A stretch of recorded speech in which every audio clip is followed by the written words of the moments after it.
안녕하십니까? 전인수 교수입니다. 여러분과 함께 지금 하나님 나라로 꿰뚫는 성경 이야기를 지금 진행하고 있습니다. 오늘로서 10번째인 것 같습니다. 예. 그런데 이제 주제로는 9번째. 그러니까 주제로는 9번째이고 강의로는 10번째 강의로 여러분을 찾아뵀는데요. 여러분 드디어 이제 신약으로 넘어왔어요. 물론 제가 지난 강의에서 신약의 세계에 대해서 간단하게 말씀드렸죠. 로마 세계, 그리스 세계, 뭐 헬레니즘 이런 거를 중심으로 바리새파, 에세네파, 열심당 뭐 이런 사두개파 이런 부분 말씀드렸고요. 오늘 드디어 예수님의 어떤 오심에 대해서 말씀드리겠습니다. 이게 하나님 나라 관점에서 또 하나님의 성교의 관점에서 봤을 때 어떤 의미가 있는가? 저는요, 일단 제목을 왕의 오심으로 잡아봤어요. 왜 그러냐면은, 하나님 나라로 우리가 보고 있잖아요. 그러면 하나님 나라라는 것은 킹덤이거든요. 킹덤은 왕이 계십니다. 그래서 왕의 오심이라고 말씀드려보고 싶어요. 여러분, 제가 지난 강의에서도 이미 말씀드렸는데, 혹시 이런 질문을 하실 수 있을 것 같아요. 하나님 나라의 왕이 왜 예수님이십니까? 이렇게 질문할 수가 있을 텐데, 당연히 하나님 나라의 왕은 하나님이시죠. 그리고 우리는 하나님의 백성인 것은 분명히 맞습니다. 그런데요, 성경의 관점에 의하면 예수님께서는 하나님 나라의 왕으로 이 창조 세계에 오세요. 그게 이제 예수님의 초림, 신학적으로 얘기했을 때는 예수님의 초림이라고 하는 부분이죠. 그런데 이 세상의 권세, 그리고 이 땅을 다스리시는 어떤 통치의 권세를 이 하나님 나라를 온전히 회복할 때까지, 그러니까 예수님의 재림하셔서 이 창조 세계를 완전히 회복할 때까지는 그 권한을요, 하나님께서 예수 그리스도에게 위임하신 거죠. 그러니까 통치권이 지금 예수 그리스도에게 있는 것입니다. 그래서 우리는 신약의 관점에서 봤을 때 예수님의 초림을 왕의 오심이라고 얘기할 수가 있는 거죠. 그래서 저는 이 10강의 제목을요, 예수께서 하나님 나라의 왕으로 오셨다, 이렇게 잡아봤습니다. 여러분, 왕의 오심. 그러면 이제 예수님의 재림은 뭐겠어요? 왕이 다시 오시는 거잖아요. 그래서 왕의 귀환이라고 표현을 할 수가 있습니다. 그리고 예수님께서 재림을 통해서 이 하나님 나라를 완벽하게 회복하시고는 그 통치권을 하나님께 다시 돌려드리는 것이죠. 그래서 하나님 나라가 완전히 회복되는 그런 이야기가 바로 성경이 이야기하고 있는 부분입니다. 여러분, 저는 오늘 마태복음 4장 23절을 이 강의의 본문으로 잡아봤어요. 예수께서 온 갈릴리를 두루 다니시면서 그들의 회당에서 가르치며 하늘나라의 복음을 선포하며 백성 가운데서 모든 질병과 아픔을 고쳐주셨다. 이게 바로 오늘의 성경 본문입니다. 예수님께서 오셔서 하늘나라의 복음을 선포했다. 하늘나라의 복음이 바로 하나님의 나라죠. 여러분, 천국, 하늘나라, 하나님의 나라는 복음서에서 같은 개념으로 사용되고 있습니다. 이것을 구분하셔는 안 됩니다. 많은 신약학자들이 동의하고 있는 부분이에요. 천국, 하늘나라, 하나님의 나라는 동의어다. 그래서 하늘나라의 복음이라는 것은 하나님 나라의 복음을 선포했다는 뜻입니다. 백성 가운데서 모든 질병과 아픔을 고쳐주셨다. 이것은 단순히 예수님께서 병을 고쳐줬다, 뭐 이런 개념이라기보다는 하나님 나라가 임한 어떤 표적이라고 할 수가 있죠. 예수님께서 사역을 시작하시고 선포하시고 병자들을 고쳤어요. 하나님 나라가 임한 증거가 나타난 것이죠. 그래서 예수님의 초림은요, 하나님 나라가 실제로 이 땅에 임한 거라고 할 수가 있어요. 그리고 재림은 하나님 나라를 완벽하게 회복하는 이야기라고 할 수가 있죠. 여러분, 그 긴장을 우리가 잘 알아야 됩니다. 그거는 나중에 마지막 부분에서 다시 한번 설명드리겠습니다. 예수님의 오심을 우리가 어떻게 이야기할 수 있을까? 이렇게 한번 생각을 해보면 어떨까요? 일제강점기에 우리나라 사람들은 모든 꿈이 광복이었죠. 그래서 1945년 8월 15일에 일제 폐망이 발표되었을 때 우리나라 국민들은 모두 태극기를 흔들면서 만세를 불렀고 광복이 되었다고 기뻐했습니다.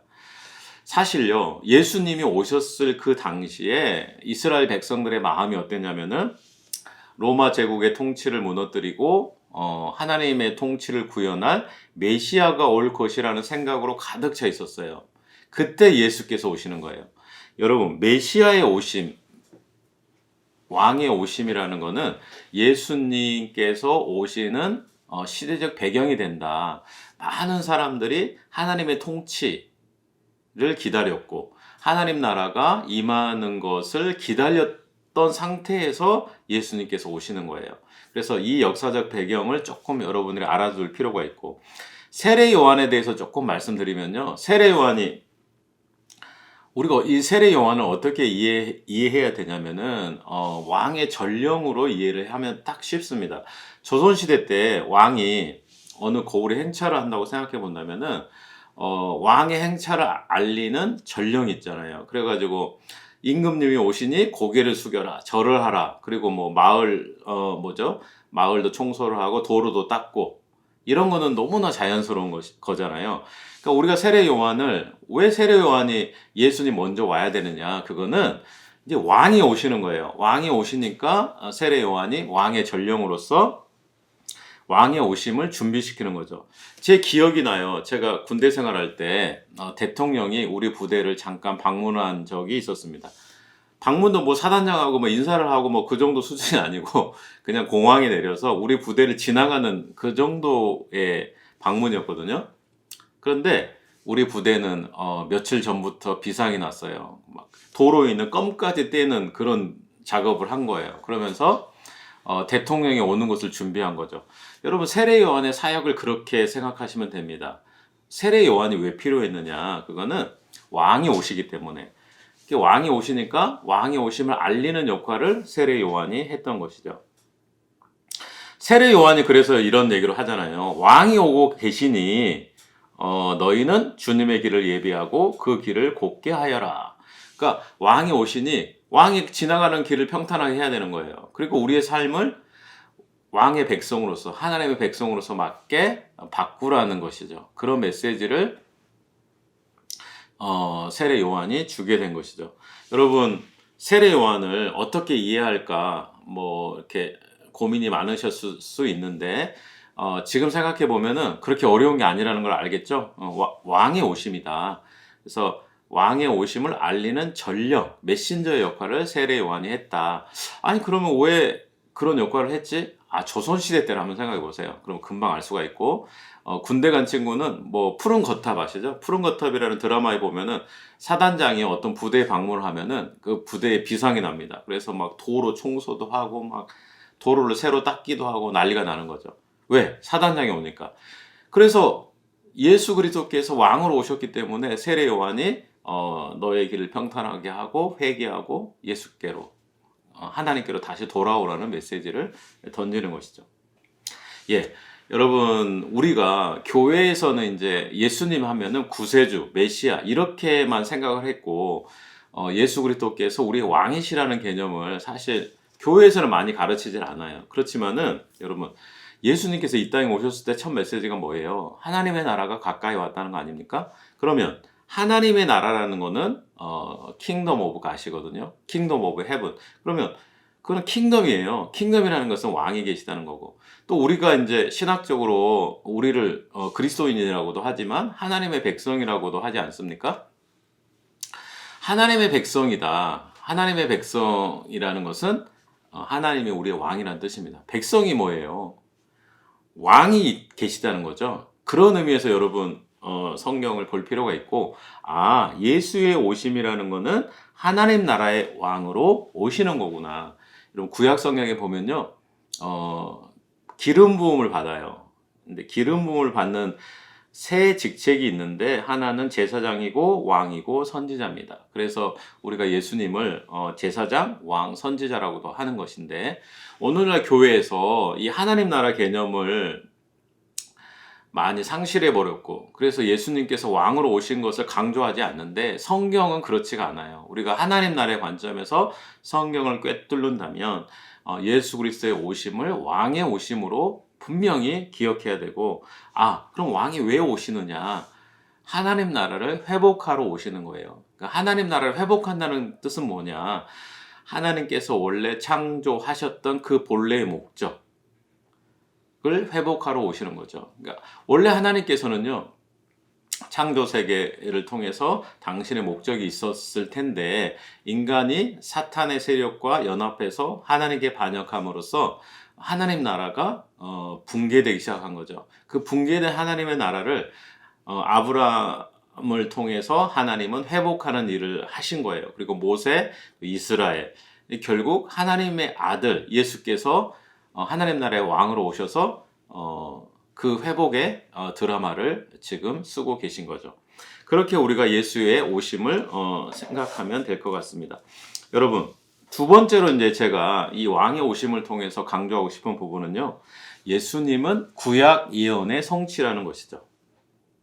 마이클 윌리엄스라는 성서학자가 있어요. 마이클 윌리엄스. 근데 이 사람이 무슨 얘기를 했냐면은, 우리가 성경을 볼 때 예수님의 렌즈로 보지 않으면 볼링공이 그 레인을 벗어나는 것과 같다는 표현을 썼어요. 볼링공이 레인 밖으로 넘어가 버리면 그거는 아웃 아닙니까? 그래서 뭐 점수를 전혀 낼 수가 없죠. 우리가 성경을 볼 때 예수라는 렌즈로 신구약을 관통하지 않으면은 성경을 제대로 볼 수가 없다는 거예요. 그리고 그래서 그 예수님을 우리가 신구약을 연결시킬 때 어떻게 봐야 되냐면은, 구약의 언약이 예수 그리스도를 통해서 드디어 성취되었다. 이게 이제 신약 저자들의 일관된 관점입니다. 하나님의 구원 사역이 메시아 예수의 등장으로 절정에 이르렀다고 모든 신약의 저자들은 얘기해요. 때가 참에 하나님이 그 아들을 보내사 여자에게 나게 하셨다. 갈라디아서 4장 4절. 때가 찼다는 거예요. 그래서 하나님의 아들이 왔다는 거죠. 그러니까 뭐냐면 하나님의 나라가 회복될 때가 온 거예요. 하나님 나라의 왕으로서 그 역할을 예수께서 하게 된 것이죠. 그럼 그리스도인은 뭐냐? 그리스도인은 뭐냐면은 예수께서 이 하나님 나라의 회복으로 오시는 그 주인공이다. 메시아다. 왕이라고 믿는 사람이 바로 그리스도인이에요. 그러니까는 모든 기독교의 핵심은요, 예수 그리스도로 관통하는 거예요. 그리고 이 예수 그리스도로 관통한다는 것은 하나님 나라와 완전히 연결되는 거예요. 왜냐하면 예수님께서 하나님 나라의 왕이시기 때문에 그렇습니다. 여러분, 성경은 이 예수님을요, 구약 예언의 성취라고 하면서 예수님을 둘째 아담이라고 얘기를 많이 하거든요. 그거는 굉장히 중요한 신학적 메시지입니다. 왜냐하면 봐보세요. 하나님께서 원래 아담을 창조해서 하나님 나라를 건설하고 하나님 나라를 성장케를 원하셨잖아요. 그런데 아담의 반역으로 인해서 하나님의 나라가 원래 하나님께서 원하셨던 방향으로 가지를 않았잖아요. 그런데 예수님은 둘째 아담으로 오셔서 아담이 실패한 그 일을 완벽하게 해가는 거예요. 그러니까 첫째 아담은 실패했지만 둘째 아담인 예수님은 하나님께서 원래 계획하셨던 것을 완벽하게 실행해 가시는 거죠.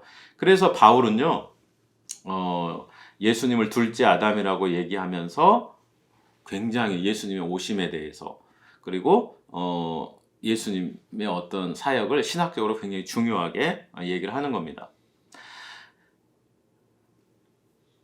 여러분, 그 예수님의 시험 있잖아요. 저는 예수님의 시험이 이 하나님 나라의 관점에서 보면 되게 훨씬 더 중요하다고 생각하는데요. 예수님께서 왜 시험을 받으셨을까? 그거를 아담과 연결시키지 않으면 이해가 안 됩니다. 예수님이 왜 시험을 받지? 그거는요, 여러분 여기서 진짜 포커스를 잘 잡으셔야 되는데, 예수님께서 둘째 아담이잖아요. 그러니까 첫째 아담은 사탄의 유혹에 넘어갔잖아요. 그런데 둘째 아담인 예수님은 사탄의 유혹에 넘어가지 않는 거를 복음서가 보여주고자 한 거예요. 그러면서 둘째 아담인 예수는 하나님 나라를 회복하는 일을 완벽하게 성취해 가신다는 것을 얘기하는 거죠. 여러분 한번 봐보세요. 아담에게 뱀이 어떻게 유혹을 했어요? 물론 이제 이브에게 유혹을 한 거지만은 이 선악과를 따먹으면 네가 하나님같이 된다고 얘기를 했잖아요. 그런데 예수님께 사탄이 유혹한 것은 뭐냐면은 내게 절을 하면은 이 모든 세계를 너에게 주겠다고 얘기를 한 거예요. 그 얘기는 다시 말하면 뭐냐면 첫째 아담이 받았던 유혹과 둘째 아담이 받았던 유혹이 사실은 같은 거다. 그런데 둘째 아담인 예수는 그 사탄의 유혹을 완벽하게 이겨냈다. 주 너희 하나님께 경배하고 다만 그를 섬기라. 그런데 아담은 그렇게 하질 못했잖아요. 오히려 어떻게 보면 사단에게 경배하게 되는 일이 돼버린 거죠. 그러면서 하나님의 어떤 계획이 무너져 버렸고 그 무너진 계획을 하나님께서 다시 회복하는 이야기가 바로 성경의 이야기라는 것입니다. 그래서 모든 성경의 저자들이 예수 그리스도를 구약 성경 예언의 성취로 본다. 그리고 제가 마이클 윌리엄스를 얘기했던 것처럼 예수 그리스도를 예수 그리스도라는 렌즈로 성경을 보지 않고는 볼링공이 레인 밖으로 나가는 것과 똑같다. 그러면 하나님 나라와 예수 그리스도의 관점을 어떻게 조화시킬 건가? 자, 여러분 우리 교회에서는요. 예수님이 구약 예언의 성취라는 것은 엄청나게 강조하고 있고 그래서 여러분은 기독교인이라면 이 부분을 너무나 잘 알고 있을 겁니다. 그런데 이 예수님을 하나님 나라와 연결시켜야 되는 작업이 하나 더 필요한 거예요. 그래서 예수님과 하나님 나라를 어떻게 연결시키느냐? 바로 하나님 나라를 회복시키는 그 왕이 바로 예수시다. 그러니까 예수님을 강조한다는 것은 하나님 나라를 강조하는 것과 같다. 하나님 나라와 예수님을 분리시켜서는 절대 안 된다. 그런 뜻입니다. 하나님의 나라에 대해서 잠깐 말하고 넘어가겠습니다. 하나님의 나라는 영어로 이제 The Kingdom of God이고 천국이라는 용어도 있어요. The Kingdom of Heaven이라는 용어도 있는데 여러분 마태가 있잖아요. 마태복음의 저자라고 알려져 있는 마태는 천국이라는 용어를 많이 썼습니다. 그런데 다른 복음서 저자들은 하나님의 나라라는 말을 많이 썼는데요. 겹치는 본문을 이렇게 딱 보면은 우리가 뭘 알 수 있냐면은 이 천국과 하나님의 나라가 사실은 같은 의미라는 것을 알 수가 있어요. 그래서 여러분 성경을 읽을 때 천국을 읽으면 죽어서 갈 저 나라 하나님 나라 하면 이 땅의 나라 이렇게 생각할 수가 있는데 여러분 그렇게 생각해서는 절대 안 됩니다. 원래 성경이 천국과 하나님의 나라를 같은 개념으로 쓰고 있다. 그래서 우리는 천국이란 단어를 읽어도 하나님의 나라라는 단어를 읽어도 오늘 강의에 집중해 본다면 하나님의 나라 개념으로 읽을 필요가 있다. 모든 성서학자들이 동의하는 부분이 뭐냐면요. 예수님의 중심 사역이 뭘까? 그건 하나님의 나라의 선포라고 얘기합니다. 예수님은요, 처음부터 마지막까지 하나님 나라밖에 얘기를 하지 않았어요. 만약에 예수님께서 기자회견을 했다. 그래서 기자들이 물어요. 당신의 삶의 목적은 뭡니까? 그러면은 예수님은 뭐 한치의 망설임도 없이 내 삶의 목적은 하나님 나라를 선포하는 것이고 하나님 나라를 이 땅에 오게 하는 것이고 하나님 나라를 회복하는 거라고 얘기했을 거예요. 여러분 이게 왜 중요하냐면은 오늘날 교회의 메시지에서는요. 예수님은 예수님은 구세주라는 메시지는 너무 강력하게 살아있는 반면에 예수님께서 정작 전했던 하나님 나라의 메시지는 교회에서 거의 사라져버렸기 때문에 그렇습니다. 그래서 여러분들이 성경으로 우리가 좀 더 기독교 신앙을 정립하고자 한다면은 예수님께서 오셔서 그랬잖아요. 천국에 가까이 왔다. 그 예수님께서 마지막 메시지가 뭐냐면요.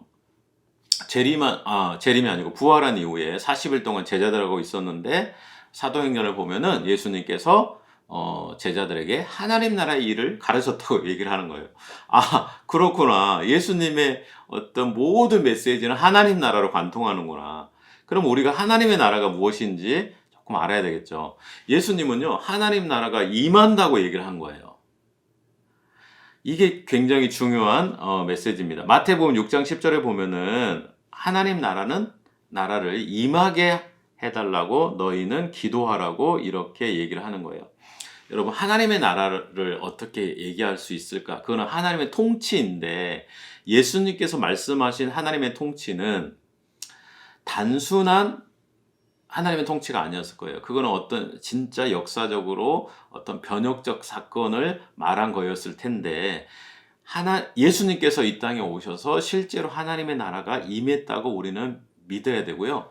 예수님의 십자가 사건과 부활을 통해서 이 세상은 진짜 이 세상을 운영해 가는 어떤 세력이 이제는 사단이 아니고, 이제는 어떤 사단의 힘이 강력한 것이 아니라 예수 그리스도께서 실제로 이 온 우주의 주도권을 갖고 계신다는 것을 우리가 믿어야 할 거로 봅니다. 그러니까 하나님의 나라라는 것은 하나님의 통치를 얘기하는데, 우리가 요한계시록과 또 구약과 그리고 로마서 8장에서 얘기하는 그 창조 세계의 어떤 신음, 죄악으로 인해서 창조 세계 회복을 기다리면서 피조물들이 함께 고통스러워하는 그런 모습, 이런 것들을 우리가 생각해 본다면은, 하나님 나라의 회복이라는 것은 원래 하나님께서 이 창조 세계를 만드시면서 계획하셨던 그 목적이 회복되는 것이고, 그렇다면 그것은 결국 요한계시록에서 얘기하는 새 창조일 것이다. 우리가 그렇게 얘기할 수가 있겠어요. 이 새 창조의 완벽한 회복은 요한계시록이 말하는 예수님의 재림을 통해서 될 건데, 사실은 하나님 나라의 회복은 이미 예수 그리스도께서 오심으로 이미 시작이 되었고, 하나님 나라가 이미 이 땅에 임했다고 우리가 이해할 수 있겠습니다. 여러분, 그런데요, 예수님께서 말씀하신 하나님 나라, 하나님의 통치는요, 유대인들이 기대했던 방식은 전혀 아니었어요. 유대인들은 로마 세계를 군사력을 가지고 깨부수고 이스라엘 왕국을 회복하는 것을 하나님 나라의 회복으로 생각을 했었어요. 사실은 그 많은 사람들이. 그리고 예수님을 따랐던 많은 사람들도 사실은 그런 목적으로 예수를 따랐던 사람들이 많이 있었고, 심지어 예수님의 제자 중에도 그런 생각을 갖고 있었던 사람들이 있었어요. 그런데 여러분, 특별히 이사야 본문을 통해서 우리가 알 수 있는 이 고난받는 메시아, 그리고 온 열방이 하나님께로 돌아오는 그임, 그리고 정치적인 폭력과 어떤 힘으로 하나님 나라가 건설되는 것이 아니라 사랑과 고난을 통해서 회복되는 하나님의 나라, 이것을 예수님께서 보여주신 것이죠.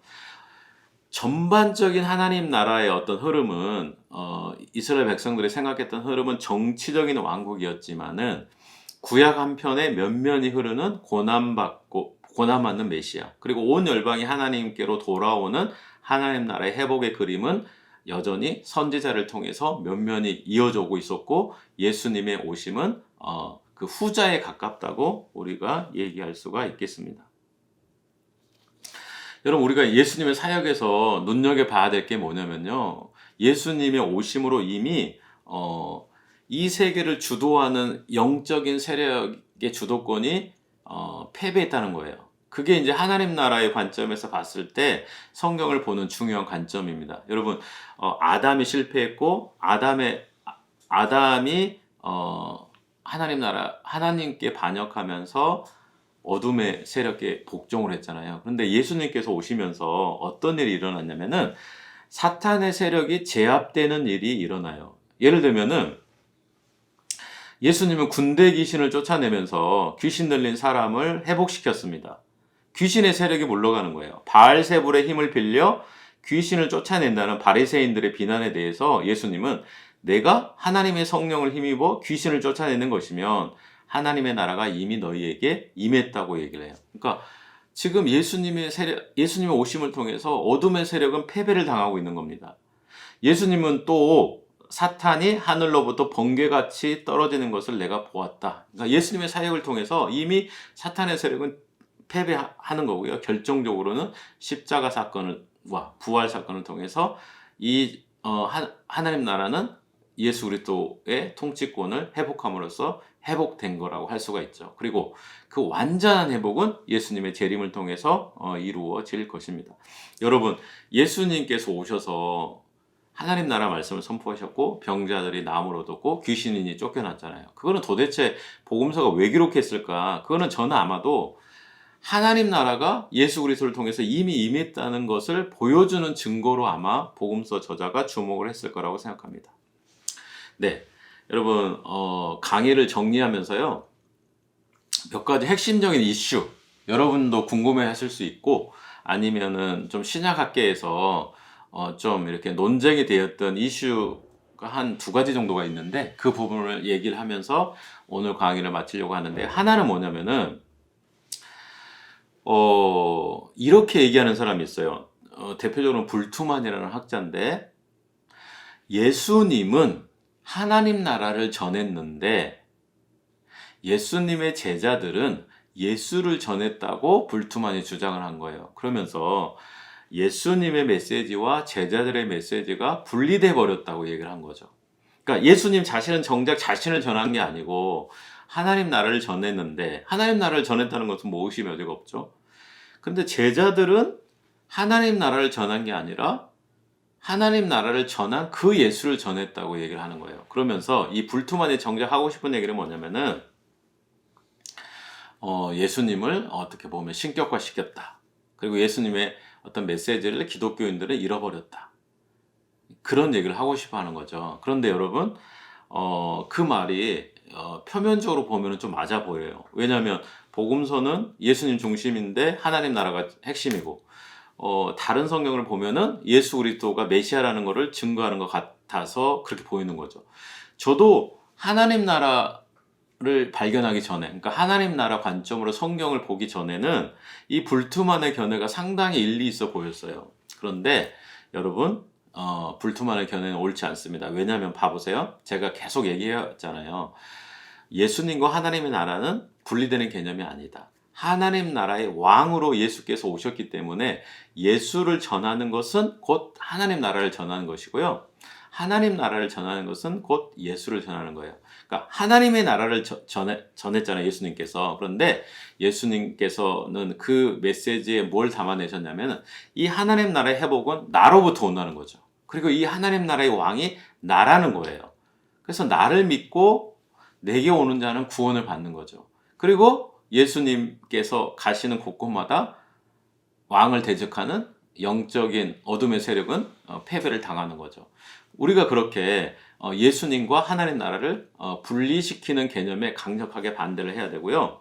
그래서 바울은 사도행전을 우리가 읽다 보면 알 수가 있는데 바울은 예수님과 하나님 나라를 같이 전해요. 이게 이제 사도행전 28장 3절에 나옵니다.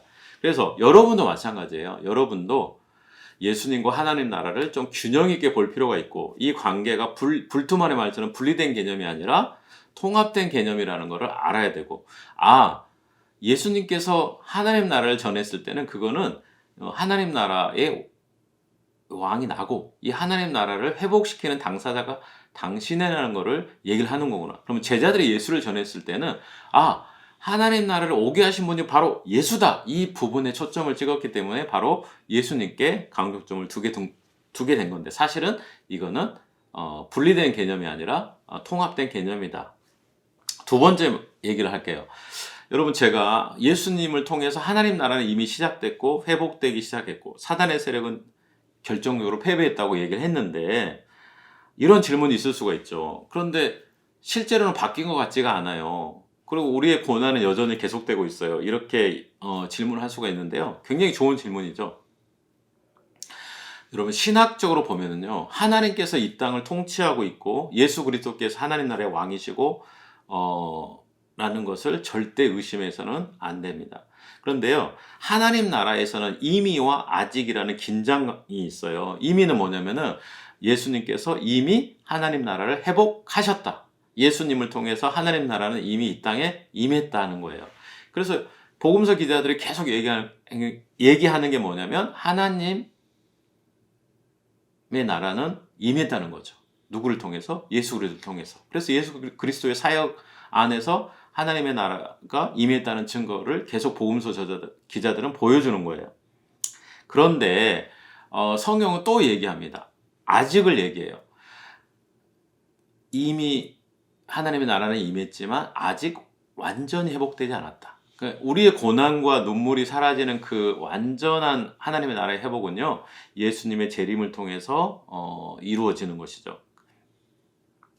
여러분, 이것을 꽃봉오리가 피어나는 동시에 눈발이 날리는 초봄을 상상해 보면 어떨까요?